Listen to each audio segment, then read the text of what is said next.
여러분 안녕하십니까? 위클리 뉴스입니다. 내년부터 지방의회 직원들에 대한 인사권은 의장이 갖게 됩니다. 집행부를 견제하고 균형을 맞추기 위한 조치인데요. 세종시와 시의회가 인사권 독립을 앞두고 안정적인 인사 운영을 위한 업무 협약을 맺었다고 합니다. 김우순 기자의 보도입니다. 그동안 세종시장이 맡았던 시의회 사무처 직원 인사권을 의회가 직접 행사할 수 있도록 한 조례안입니다. 지난 25일 입법 예고된 이 조례안은 이달 말까지 의견 수렴 절차를 거치고 다음 달 본회의에서 통과되면 내년부터 시행에 들어가게 됩니다. 32년 만에 지방자치법 개정으로 내년 1월 13일부터 전국 지방의회가 집행부로부터 인사권을 독립하게 된 데 따른 후속 조치입니다. 의장의 인사권에 대한 권한의 강화뿐만 아니라 의회 전반적으로 의회 구성원들이 보다 업무 역량이 강화되고 또 우수한 인재들을 확보할 수 있는 그런 인사권 독립이다라는 말씀드리겠고요. 세종시와 시의회가 인사권 독립에 따른 인사 업무 전 분야에서 협력의 기틀을 마련하기 위해 인사 운영에 관한 업무 협약을 맺었습니다. 우수 인재의 균형 배치를 비롯해서 인사 운영 활성화를 위한 정기 및 수시 인사 교류, 채용을 위한 시험 위탁 수행 등이 주요 내용입니다. 두 기관은 이번 협약을 토대로 분야별 세부 사항에 대해선 실무 협의를 통해 지속적으로 협력해 나갈 계획이라고 밝혔습니다. 교육 훈련이라든지 또 승진이라든지 이런 여러 가지 분야에 있어서 제약 요인이 많기 때문에 그런 이제 제약 요인이 있을 때 우리 시집행부하고 긴밀하게 협력을 해서 어떻게 원활하게 그런 문제들을 해결해 나갈지 하는 고민들을 함께 해 나갈 필요가 있고, 그러나 의회 내 인력풀에 한계가 있고 집행부에 비해 작은 조직 특성상 승진이나 교육 체계가 미흡할 수밖에 없다는 점은 시행 초기 해결해야 할 과제로 꼽힙니다. 조직이 크지 않다 보니 자체적으로 좀 운영하기에는 현실적인 어려운 부분들이 있습니다. 이러한 부분들은 우리 시만의 현실은 아닌 부분이기 때문에 전국의 지방의회와 또 지방자치의 새로운 모델들을 앞으로 어떻게 만들어 나갈지 한 가지 풀어야 할 숙제들을 풀어 나가야 할 것 같습니다. 의회의 인사권 독립이 조기 안착되고 효율적으로 운영될 수 있을지 지켜볼 일입니다. BTV 뉴스 김우순입니다. 세종시가 도로교통공단에서 매년 전국 기초지방자치단체를 대상으로 발표하는 교통안전지수에서 2년 연속 A등급을 받으며 전국 1위를 달성했습니다. 교통안전지수는 교통사고 심각도별 사고 건수와 사상자 수를 기초로 교통안전 수준을 종합적으로 평가한 수치인데 세종시는 82.48점을 받아 인구 30만 이상 그룹에서 2년 연속 1위에 이름을 올렸습니다. 특히 이번 평가에서는 도로 환경과 교통약자 분야 등 6가지 세부 영역에서 모두 A등급을 받는 성과를 거뒀는데 모든 영역에서 A등급을 받은 건 세종시가 유일했습니다. 오세훈 아산시장이 송년 기자회견을 열고 민선 7기의 성과와 내년 시정 운영 방침을 발표했습니다. 지난 10월 말 기준 아산시 인구는 35만, 오는 2028년이면 50만을 넘길 것으로 전망했습니다. 송용환 기자의 보도입니다. 통계청이 발표한 10월 말 기준 아산시 인구는 35만 685명, 사상 처음으로 35만 명을 넘겼습니다. 2018년 6월 32만 8천여 명에서 민선 7기 들어 2만 2천 명이 늘어난 겁니다. 저출산 고령화의 심화로 인구 감소를 넘어 도시 소멸까지 걱정하는 시군도 있는 와중에 우리 시는 전국 중소도시 중 거의 유일하게 인구가 꾸준히 증가하는 도시로 주목을 받고 있습니다. 오세훈 시장이 송년 기자회견을 열고 민선 7기 성과를 발표했습니다. 같은 기간 유치한 기업은 67개, 신규 투자 금액은 1조 9,500억 원입니다. 2019년 삼성 디스플레이에 13조 1천억 원을 합치면 15조에 달합니다. 새롭게 조성되는 산업단지는 총 14개, 여의도 면적의 3.5배입니다. 여기에 탕정 2지구 신도시를 포함한 18개 도시개발 사업이 진행돼 오는 2028년이면 인구 50만을 넘길 것으로 전망됩니다. 내년에는 서해선 복선 전철과 아산 최초의 IC인 아산 IC도 개통됩니다. 내년에 개통되는 서해선 복선 전철로 인해 서부권 인주역에서도 서울역까지 30분대 통행이 가능해집니다. 내년 상반기에는 아산 최초의 아산 IC가 개통되고 아산 천안 고속도로가 시원하게 뚫리게. 오 시장은 저평가된 가치주였던 아산이 이제 성장주로 자리매김했다며 성장주를 넘어 대형 우량주로 발돋움해야 한다고 말했습니다. BTV 뉴스 송영환입니다. 아산시가 아동학대 조사 공공화 사업을 추진한 이후 아동학대 의심 신고 건수가 증가한 것으로 나타났습니다. 아산시에 따르면 올해 11월 기준으로 모두 419건의 아동학대 의심 신고가 접수돼 지난해 362건 대비 신고 건수가 16% 증가했습니다. 이는 아동학대 조사 공공화 사업 이후 시민의 관심과 인식 변화가 높아진 결과로 시는 분석했습니다. 한편 지난해 10월 아동학대의 신속한 대응을 위한 아동복지법 및 아동학대 범죄 처벌에 관한 특례법이 개정 시행된 바 있습니다. 국립축산과학원 축산자원개발부 일명 성완종축장 이전이 추진되고 있죠. 종축장이 떠나고 난 자리에 대기업 유치와 국가산단 조성을 촉구하는 결의대회가 열렸습니다. 송용환 기자의 보도입니다. 여의도 면적 1.5배에 달하는 성완종축장. 지난해 11월 사업 착수의 마지막 관문인 예비 타당성 조사를 통과했습니다. 총 사업비 7,700억 원을 들여 오는 2027년까지 전남 한평으로 이전할 예정입니다. 성완에 종축장이 들어선 지 105년 만입니다. 이제 남은 건 종축장이 떠나고 난 자리를 무엇으로 채우냐입니다. 천안시는 이곳에 국가산단 유치를 희망하고 있고 박상돈 시장은 후보 시절 4차 산업혁명 전진기지를 건설하겠다는 공약을 내놓은 바 있습니다. 이런 가운데 종축장 인근 주민들로 구성된 종축장 이전개발 범천안시민추진위원회는 창설 26주년을 맞아 정부의 대기업을 기반으로 한 국가첨단산업단지 조성을 촉구하는 결의대회를 열었습니다. 코로나19 상황에서도 주민들은 뛰어앉기를 하며 600석이 넘는 객석을 가득 메우는 등 종축장 이전에 따른 개발 기대감을 내비쳤습니다.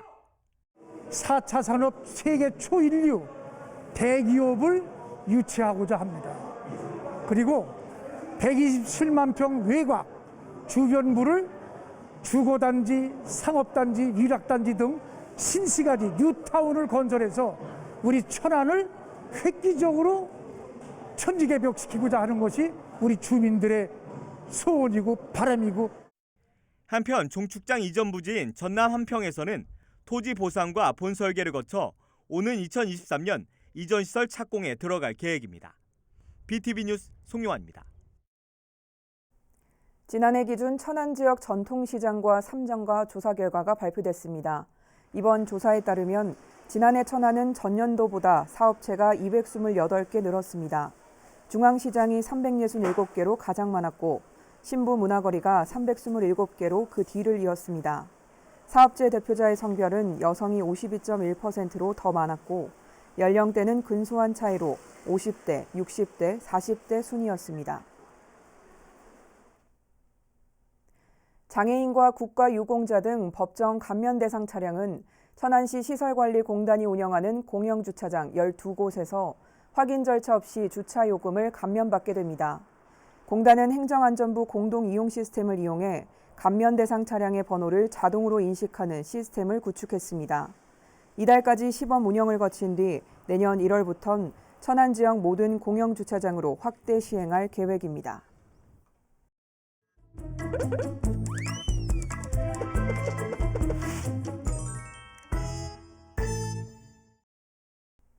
민원 톡톡톡 시간입니다. 도로를 다니다 보면 교통체증을 줄이기 위한 지하차도를 볼 수 있는데요. 하지만 지하차도의 미흡한 관리가 교통체증과 사고를 유발하면서 많은 불만들이 있다고 합니다. 어떤 내용인지 민원 톡톡톡에서 알아봤습니다. 매일 바쁘게 지나다니는 도로 위의 차량들. 그중 지하차도는 도로의 교통체증을 방지하기 위해 만들어진 도로인데요. 미관도 해치지 않고 차량 통행을 원활하게 해주기 때문에 많은 곳에 지하차도가 나 있습니다. 하지만 항상 좋은 부분만 있는 것은 아니었는데요. 교통체증의 방지 효과도 있지만 관리가 미흡해 교통체증과 차량 간 사고를 유발하면서 시민들이 불편을 겪고 있다고 합니다. 그렇다면 천안의 지하차도는 어떤 문제가 있는 걸까요? 천안에는 성정 지하차도, 쌍용 지하차도 등 총 16개의 지하차도가 있습니다. 모두 상습 정체구역에 위치해 시민들에게 교통체증 방지와 교통 편익을 제공하고 있습니다. 그러나 장마철 집중호우에 의한 잦은 침수와 차량 통제, 잦은 사고 등의 문제가 생기면서 시민들의 불만과 불안의 목소리가 커져가고 있는데요. 지하차도는 지하로 나 있는 도로이기 때문에 지면이 낮아 침수가 잦을 수밖에 없는데요. 잦은 침수도 문제지만 그 문제가 개선되지 않는다는 것이 더 큰 문제를 불러오고 있습니다. 쌍용 지하차도와 성정 지하차도, 그리고 천안 지하차도 등의 도로들이 장마철 집중호우 기간은 물론 비가 조금만 내려도 물이 고여 차량이 통제되는 일이 많아 교통체증을 유발하고 지하차도를 지나다니는 시민들의 안전 문제가 발생하기도 합니다. 특히 성정동에 위치한 지하차도는 지하도 내에 중앙선이 없어 양방향에서 오가는 차량들이 기준점 없이 달리다 보니 그 위험성은 배가 되고 지하차도 옆으로는 천이 있어 여름 장마철엔 천이 불어나 지하차도가 잠기는 일이 매년 일어나고 있습니다. 또한 지하차도 입구에 신호등은 있지만 제대로 작동이 되지 않아 교통체증과 차량들 간의 사고가 빈번하게 일어나기도 하는데요. 설상가상으로 지하차도 천장에서 발생하는 누수 현상으로 시민들의 불안감은 더해져만 갑니다. 그 외에도 어두운 밤에는 경사로 인해 지하차도로 들어가는 차량과 나가는 차량 간의 차량 불빛으로 눈이 부셔 차량 운행에 지장이 가기도 하지만 경사가 너무 가파르다 보니 오히려 앞에서 오는 차량을 보지 못해 사고가 나는 경우도 있다고 하는데요. 제가 최근에 지하차도를 지나가다가 한번 사고가 난 적이 있는데 반대편 차량의 운전자분께서 지하차도 그 경사가 높아서 시야가 가려져가지고 제 차가 보이지 않았다고 하시더라고요. 지하차도를 나오자마자 교차로 진입이 이어지는 사고가 잦은 구간인데 신호나 중앙선 등 안전 요소가 많이 미흡한 부분이 있는 것 같아서 아쉽고요. 그런 점들이 하루빨리 개선되었으면 좋겠습니다. 이런 문제들은 더 큰 위험으로 이어지기 때문에 시민들의 우려 섞인 목소리가 커져만 가고 있습니다. 시민들의 우려는 커져가지만 천안시에서는 사실상 해결이 어렵다는 입장입니다.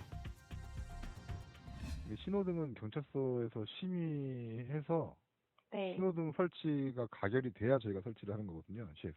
경찰서 심의해서 네. 여기는 교통 상황에 신호등이 필요하다라고 결정이 돼야 돼요, 심의위원회에서.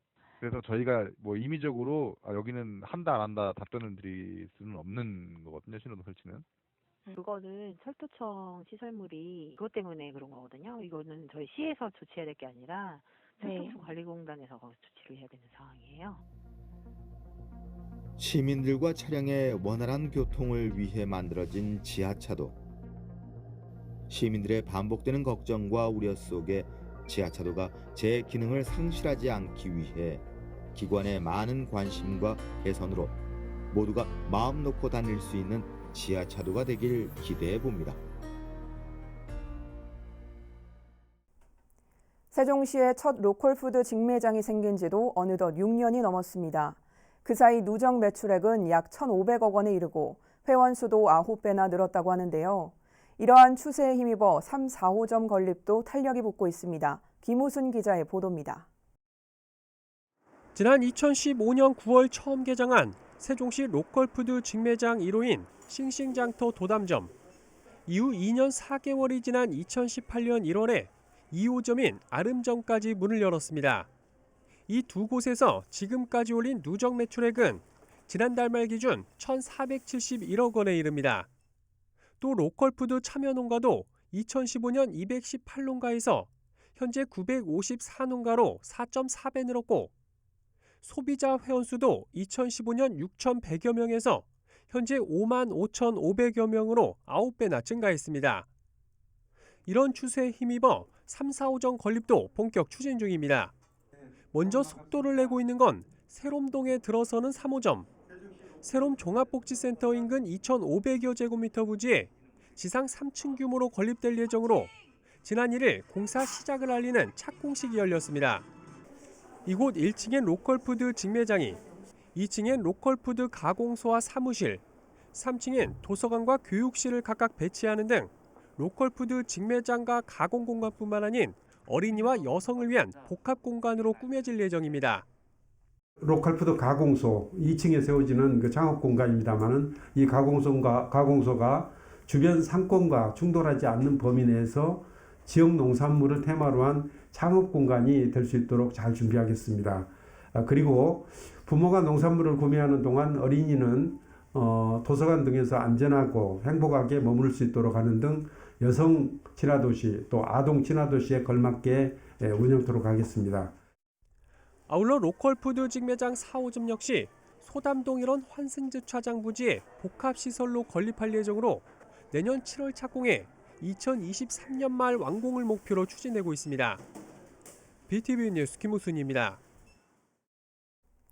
옛 동남구청 자리에 들어선 고층 아파트 최상층에 스카이라운지 천안타운홀이 문을 열었는데요. 개관한 지 한 달이 안 됐는데도 벌써부터 입소문을 타고 인기를 끌고 있습니다. 송영환 기자의 보도입니다. 탁 트인 시야로 천안 시내가 한눈에 들어옵니다. 천안역을 비롯한 원도심 한복판이 발밑에 펼쳐집니다. 시내 전경을 배경으로 미술 작품도 전시돼 있습니다. 높이 204m, 아파트 46층과 47층에 들어선 천안 타운홀입니다. 평일 낮 시간에도 천안시가 직영하는 카페는 빈자리가 없을 정도로 북적입니다. 최근에 생겼다고 해서 와봤는데 확실히 높은 데서 보니까 경치도 되게 예쁘고 밤에 오면 더 예쁠 것 같아서 자주 올 것 같아요. 타운홀은 동남구청사 부지 복합개발 도시재생 사업의 하나로 원도심의 랜드마크 조성을 희망하는 주민 의견에 따라 조성됐습니다. 지난 4일 문을 열었는데 주말에는 하루 400명이 넘게 찾고 있습니다. 주말에는 평균 400명 정도의 우리 시민분들이 타운홀을 찾아주시고 계시고요. 앞으로도 시민 여러분들이 많이 찾을 수 있는 그리고 사랑을 많이 받을 수 있는 그런 공간으로 거듭날 수 있도록 더 노력하겠습니다. 시는 앞으로 47층은 카페와 테라스 등 휴식 문화 공간으로, 46층은 각종 토론과 회의 공간으로 시민들에게 개방할 계획입니다. BTV 뉴스 송영환입니다.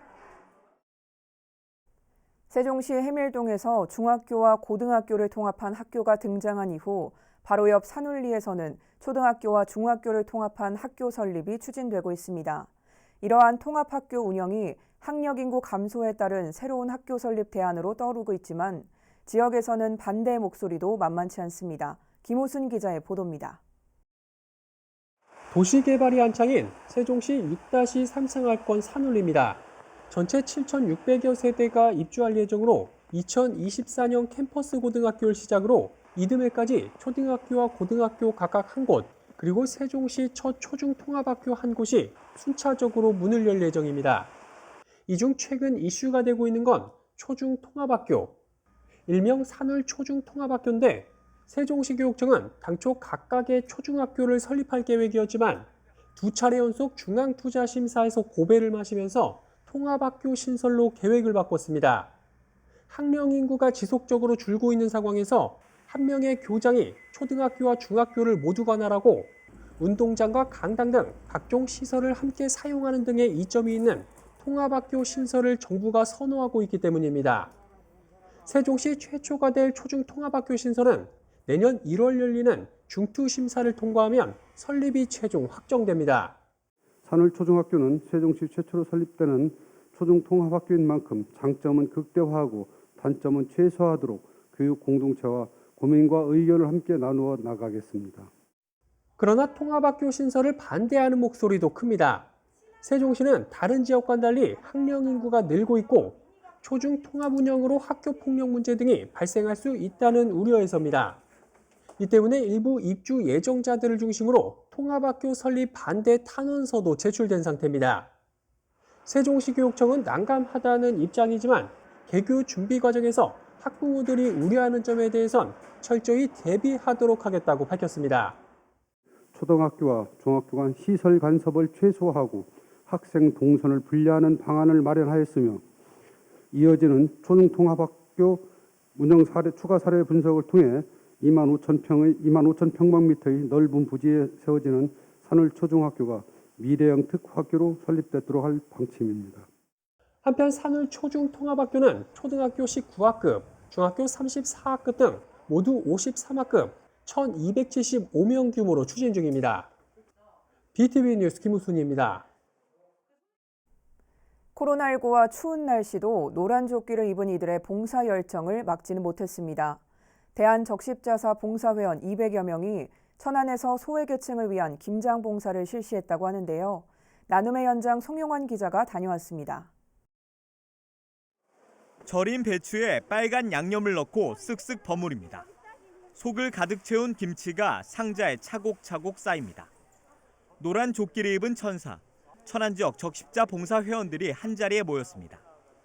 비가 내리는 궂은 날씨에도 200명이 넘는 회원들이 한 걸음에 달려왔습니다. 일본과 카메룬 등 다문화 가정 이주 여성들도 손을 보탰습니다. 여러 사람이랑 이렇게 그 따뜻한 말을 나누면서 만든다는 게 너무나도 기분 좋고요.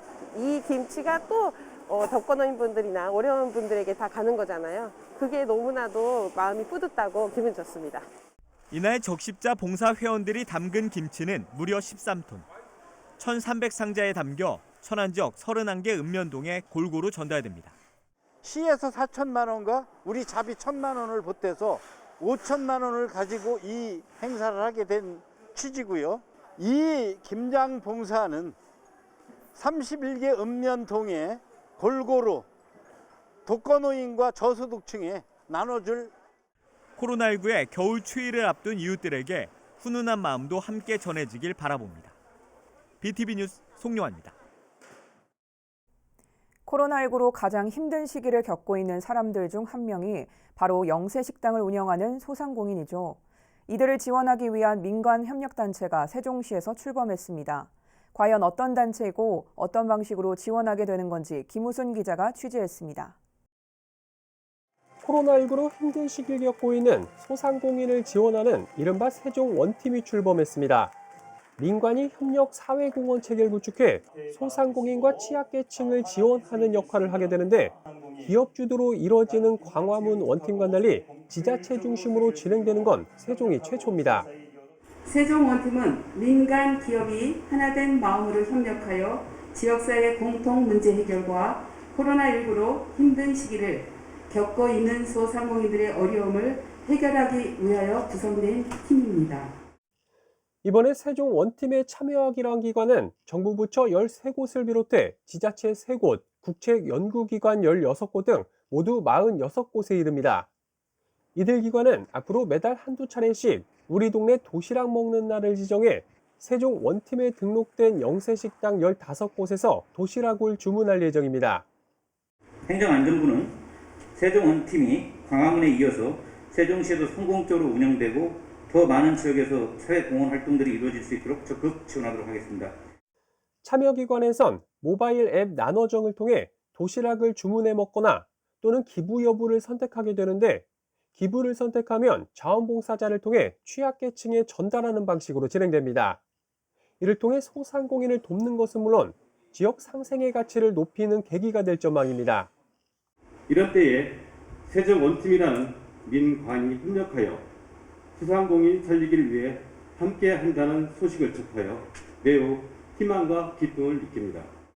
세종시 자원봉사센터는 세종 원팀에 참여하는 기관과 영세식당을 지속적으로 늘려나갈 계획입니다. BTV 뉴스 김우순입니다.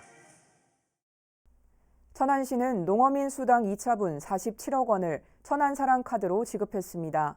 앞서 1차분 40만 원을 받은 농가는 40만 원, 신규 농업인에겐 80만 원이 지급됐습니다. 올 들어 천안시가 지급한 농어민 수당은 총 90억입니다. 이상으로 BTV 위클리 뉴스를 마칩니다. 시청해주신 여러분 고맙습니다.